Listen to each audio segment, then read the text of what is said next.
wax ni def na tout pour assainir le milieu. parce que dafa jël bourse dafa jël ñu dugg ci Covid bi liñ ci recevoir ci koppar liñ ci recevoir ci ay dons jusqu'ici on n'arrive pas à savoir réellement. waaw naka lañ mais loolu yomb na loolu yomb na. comment Abdoulaye Diouf Sarr c'est le premier ministre de la santé bu Covid am wala pandémie am ñu jox ko alal ju bëri mu jël ko delloo ko finance nag gérer leen ko moom loolu la def donc benn xeex façon nga xeex corruption ngi noonu bu njëkk ba. lépp maa ko fekkee may ma wax la. am na ay dons dama may ma wax la bu njëkk ba dañuy def saako xaalis jëlee ko ñëw teg ko ministère de la santé jox ko agent yi ñu koy gérer. saako xaalis. waaw parce que noonu la doon demee caisse d'avance saako xaalis dañuy dugal ci ministère de la santé jox ko agent ñu koy gérer ministre sax du xamul lu ci xew ay rapport rek lañ koy jox Abdoulaye Diouf Sarr même le budget da ko recentré le budget du ministère de la santé il a beaucoup xam nga le président Macky Sall bu mu toogee ba tey dama lay wax nañ ko nangul toog naa gis ci benn télé mooy li ma ñàkk xam-xam baaxul benn journaliste toog ci télé bi Sen TV pour ne pas le citer mu ne président Macky Sall yokk na salaire u directeur u hôpitaux yi alors que c'est pas vrai xam lan la président def président dafa xool rapport yi ñu koy jox d'exécution mooy budget Sénégal ni ñu ko dépensé Sénégal dafa xool rapport bi gis ne carburant essence ak entretien véhicule nguur gi li mu ciy dépense dafa jéggi dayo mu ne waaw lii lu tax ñu ne ko lii pour directeur yi la mu ne arrêté leen ko bu nekkee 25 milliards yaa ngi may dégg mu ne bu ñu leen joxee ku nekk 500 000 ñaata lay doon mu ne ñu ne 5 milliards mu ne arrêté leen loolu def leen ko 5 milliards bu benn directeur génnee décret ne amul directeur bu amati droit jël sa oto heure bu la neexee changer carte ou changer moteur fu la neex nga dugg def sa oto carburant taal oto bi muy tàkk oto bi stationnement di tàkk da daan am. c'est extrêmement parce que oui day am parce que nit moo mel noonu li nga xam ne sa kër courant bi da nga koy fay mais xoolal Sénégalais yi seen bureau yi du ñu couper courant donc président nekk ci rationalisme dépense ma jox la beneen exemple téléphone yi directeur dañu am ay ligne téléphonique de 300 000 500 000 hôpitaux yi ñoo ko doon supporter ak agence yi. bu dee dakk na man dina ma yéem. ndax mais barki Dembo Ndiaye président dafa naan ma ne j'étais demee ba kii 900 et quelques. ma ne j'étais agent comptable.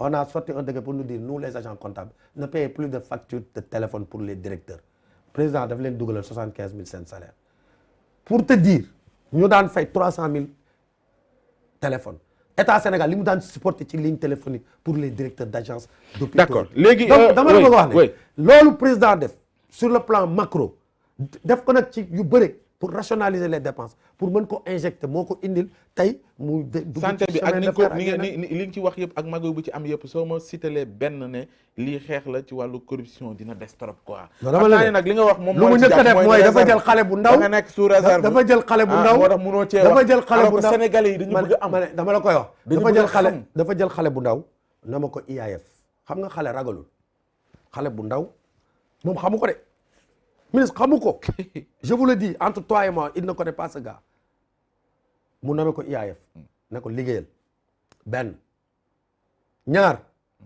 lañ ko joxoon lépp ci alal ci Covid bi ministre dafa tourné delloo ko ministre des finances ne ko géral ma d'accord xaaral ma ñëw 3 budget bi ministre da ko téyewaat ci loxoom budget bi da ko téye ci loxoom di ko xool ñu koy exécuter muy def suivi bi donc c'est pour vous dire le Sénégalais lambda bu bëgg a xam nan lay exécuter non budget kay finance publique mooy wax nuñ koy exécuter waaye bu njëkk daan na am ay activités yu bëri yoo xam ne gars yi dañ koy créer dans le budget te du doon ay activités réelles justement dons yi muy jot na dons yi dinañ koy inscrire dons yi c'est des dons physiques c'est des dons ay gants la ay masques yooyu dañ ko dégg nañ fi ay sàcc nañu fii non loolu kooku ko wax dara kàcckat la quoi c'est docteur seen médecin boobu nga xam ne moo yoroon condition patient yi moom xam nga Samy Souma moo daan jël pour ne pas le citer moo daan jël malade yi ay aéroport ak yooyu di dem ñu koy fay xaalis bu bëri Diouf Sarr bu mu ñëwee mu jël Samy renforcer ko jox mission bi Samy muy service public waaw waa ji nag loolu musu ko gobe quoi millions yooyu mu perte foofu chaque semaine mu génn ci télé bi saaga Diouf Sarr wax loo xam ne amul ay kàcc la doon def bi ñu demee Diouf Sarr woo ko après il a présenté des excuses donc il a présenté des excuses waay waxul docteur Niang ce qu'il disait ma jox la un exemple quand tu sors des gants nga wane ko tu te rappelles au Parcelles Assainies la police bi mu jàppee conteneur bi amoon ay produits médicaux waaw yooyu dafa dugg frauduleusement loolu du Diouf Sarr soo demee ci marché bi d'accord alors nga ni ministère de l'enseignement supérieur dañoo juum lii du président Macky Sall digalu leen ko ci anam bi ñu defee digalu leen waaw kon loolu nuñ koy attribuer parce que li ngay wax nii dafay xaw a nuru un peu coowal Adji Sarr dañu ne buur aayul audio yi dégg ñuy wax ni Macky yëgul ak yoonam newu ceeg bu dee ni waaw non Macky dafa da xam ngay Adji dégg ñuy wax naan waa xamu koog bu dee Mamour Diallo nuñ ki si cité ak coowal kii bi yoonam nekku ceeg yu mel noonu comme loolu ngay bëgg a loolu maîtriser wu ma ko trop en tout cas bu dee Mamour Diallo da ci ne xëy na dafa gis copain am Ousmane Sonko xaw a juum dugg ci lu mu warul dugal loxoom xëy na moom mu wax ko ci wala genre je sais pas je peux pas donner ma langue au chat je vais ma maandu ci honnêtement dama woor mbiru Ousmane Sonko Adji Sarr maîtriser wu ma ci dara lenn daal laa ci mën a wax Ousmane Sonko kilifa la warul woon dem foofu bañ koy suuxlu bu dee dafa wax ne dañ ko suuxlu waru fa woon dem bañ koy suuxlu mais mënul tudd complot. D'accord. Maintenant pour capitaine Touré oui. je pense que buur ay dag yaa ay je pense que le président Macky Sall bi may àndal Abdoulaye Diouf Sarr doon suma leader gëm ko yaakaar naa ne dépassé na ces bassesses là. D'accord. Président Macky Sall mënul dugg ci loolu. Guy Marius Sagna c'est une bonne chose également. dérangé wul président Macky Sall. Guy Marius Sagna c'est une bonne chose. mu atterrir à la mairie de Dakar. non tu sais Guy Marius Sagna vous savez mën naa la wax ne sama promo la dafa excessif nag mës na ma bëgg a song pavillon B quoi. song waaw pour xeex ak man pour la petite histoire. donc je le salue au loo ko passage. def ba mu lay song. non dafa mës a metti xam nga rek suñu mbokk joolaay man séeréer laa mais xam nga joolaay moom dañoo ëppal donc Guy Marius Sagna ci ëppal boobu la ne parce que joolaa moom dafa ëppal donc Guy Marius Sagna ci yooyu la taxaw moom il est trop excessif maintenant lii yëpp activisme bi mu doon def yëpp c'était pour am lii am na ko léegi dinañu di ngeen dégg dinañu noppalu parce que ils font que de l'activisme dama ne le Sénégal c'est un pays d'escrocs les gens dañuy yuuxu pour nekk député dañuy yuuxu dañuy def du populisme Guy Marius Sagna tout ce qu'il fait c'est du populisme c'est pas sérieux il faut qu'il soit maintenant plus sérieux na dem mu liggéey nommé nañ ko lan lañ ko nommé lépp lu jëm ci wàllu lenn daal moo ma metti social démb j'ai vu un petit frère bu ñu nommé ma kontaan lool waaye kañ fa teggi nag moom vraiment mérité wul woon tam ñu teggi ko moom c'est un agent de la santé mooy monsieur Mbow waaw monsieur Mbow bi yoroon waa Youssou Mbow un homme très engagé que je respecte beaucoup mais donc jàppoon naa ne Barthélémy bu ñëwee dina ko fa bàyyi parce que de toute façon ñoom ñoo bokk même famille politique donc loolu tam dama koy naqarlu à moins que mu fekk ko mu def loo xam ne baaxul. d'accord leneen li ma ci laaj mooy maintenant pour Barthélémy da ngay confirmer kii l'autre là Guy Marius Sagna que c'est un agent de la santé. non Guy Marius Sagna c'est un agent du ministère de la santé. oui comment de ça l'État se fait du Sénégal bon mais ci liñ ko je vais vous donner un liggéey exemple biñ ko dénk tey jii am na benn agent bu ñëw wax directeur am ne ko man directeur u ban hôpital bu nekk ci région yi dafa maa soxla est-ce que mën naa dem mu ne ko demal c'est-à-dire bu ministère des finances soxlaa bu soxlaa day Pape Ousmane nga nekk agent ministère de la santé Abdoulaye Daouda Diallo soxla la fenn day bind ministre de la santé mu def acte rek mu jox la ko mu jeex DC wu kii le directeur de cabinet de Barthélémy Dias c'était le directeur de l'hôpital de Saint-Louis Thierno Ndiaye un ami que je salue au passage di ko féliciter aussi un homme bu xarañ bu mën liggéey donc bu mu ko soxlaa Barthélémy dafa demandé c'est-à-dire ñàkk a liggéey ji bi moo dafa demandé Diouf c'est tout à fait Sarr normal waay dafa demandé Diouf Sarr mité ko accepté ko d'accord léegi pour le cas de Guy Marius Sagna moo ñu xaw a jaaxal c'est-à-dire le fait que mu nekk un agent de la santé te liggéey bi ñu ko dénk gisuñu mu ci waaw mais xam nga Guy Marius Sagna tàmmul liggéey donc je sais que dina amaat problème parce que mais comment ça se fait que ñu bàyyi ko noonu duñu liggéey waaye léegi liggéey politique rek ñu bàyyi ko noonu duñ moom day politique rek waaye léegi noonu ngeen koy bàyyi léegi lan moo ci seen responsabilité léegi te Barthélémy da ko pour jël liggéey ngeen xam ko non attends Barthélémy jël na ko la jëlu ko te loolu nga ma wax kon nekk non dama ni c'est un agent non buñ ko jëlee ba muté ko rek jeex na bu demee mairie lay dépendre léegi donc comme ville de Dakar jël na ko je pense que ministère de la santé sax lii mooy gën ci moom ndax mooy ne day tàggoog moom mais affecté nañ ko fi Kédougou moom laa wax mel ni Kédougou du Sénégal yow nga ne France dégage nga ne yow Sénégal ñëpp a yem fu dara xew nga dem jël micro yaay njëkk a wax lu tax dem ñu affecté la Kédougou nga ne du ma dem parce que dafa sore xam nga loolu la wax léegi lan moo ci responsabilité maintenant pour capitaine Dièye par exemple capitaine Touré mais pourquoi nga bëgg a génn noonu ci Guy Marius Sagna lu ma jaaxal la non c'est que Guy Marius Sagna nag sama waay la ma bëgg wax ma leer non maanaam bëgguma waaye quoi en fait on se connaît. wala ngay bañ ni ngeen dajale non dafa noonu nañu université du ngeen xeexaat te day xeex moom day mel ni ku ngemb di xeex xam nga donc dafay bañ mu dab ma xam man boy town la te moom Guy Marius Sagna moom waa Casamance ñoom bëre rek li ñu mën te man ay donc voilà bàyyi Guy Marius Sagna foofu balaa mu naan Djibril Bey dégage en tout cas c'est un homme boo xam ne su amoon tuuti dal loolu baax na ci réew di def activisme baax na ci réew di nekk sentinelle lu baax la ci réew parce que autorité dañ ko soxla mais ni mu koy defee il fait un peu de la manipulation maintenant il est très politique quoi et peut-être lii la bëggoon léegi jël nañu ville de Dakar non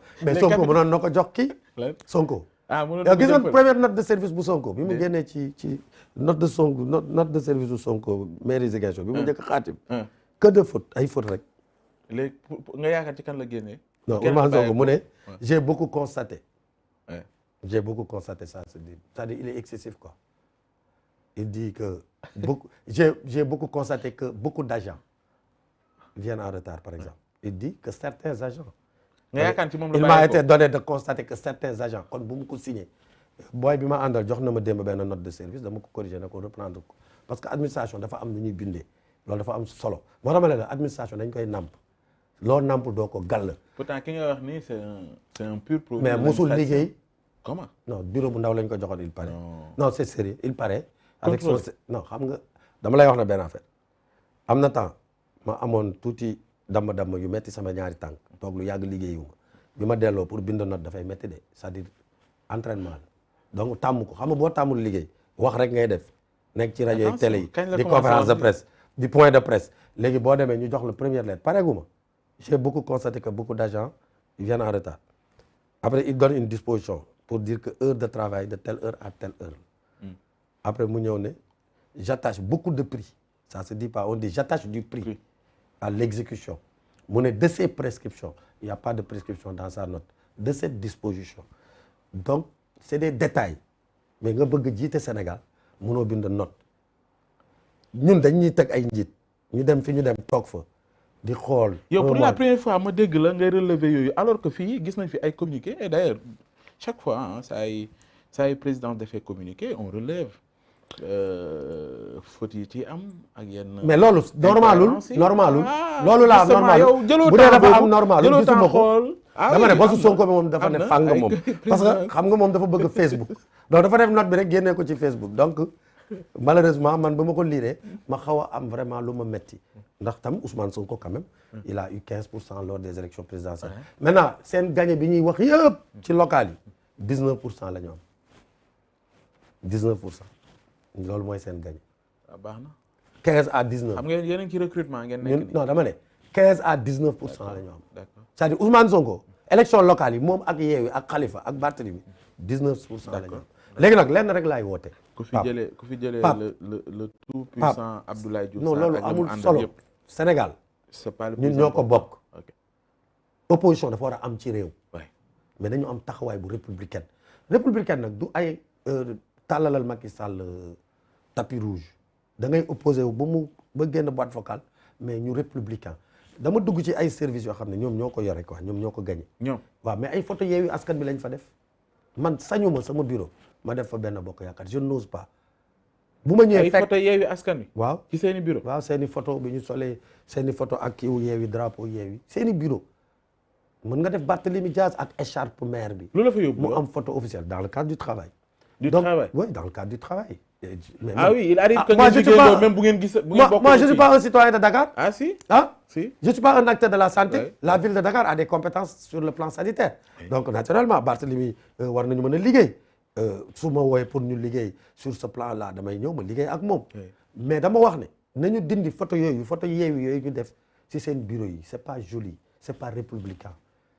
rafetul quoi j'ai eu mal dama fekk sama benn rakk Dantec yàgg na mu def photo sëñ Ababacar Si man murit la ma ne ko boy lii doo ko dindi nga wala nga wut bu ndaw teg ko en face de toi mu ne non barke sëriñ Ababacar photo bi moo ma gënal poste bi ma xam ne day wax rek waaye li ma la ci bëgg a wax mooy ay aliwe alxuraan gis naa ko ci benn bureau loolu baaxul bu ma mu ngi may dégg na ko dindi tu n'as pas besoin de montrer ton appartenance religieuse da ngay assumer li nga doon waaye tey jii photo Barthélémy Diaz moo fa war a nekk ak photo Macky Sall mais ay réew ay Yewwi Askan bi passé na Barthélémy n'est plus le maire de Yewwi Askan bi c'est le maire de la ville de Dakar moo tax ma jàppoon ne dina am auteur ba la mbow laa lu ma metti la mbow bi ki mu nommé nag sama rakk la Konaré xale bu ma félicité la démb dama kontaan.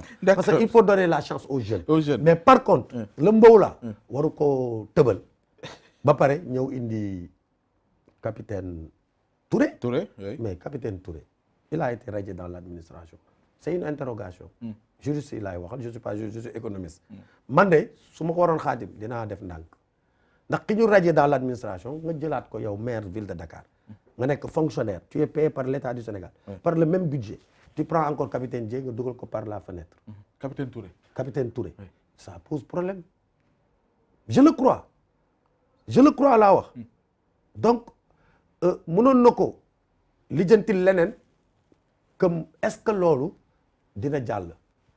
je souhaite le meilleur pour capitaine Touré. Oui. je pense que capitaine Touré mérite na autre chose que ça. parce que sénégalais nit dafay juum. c'est-à-dire même man su ma juumee suba on me condamne pas toute la vie. Toute la vie. ñi dem rëbës. D'accord. radier nit.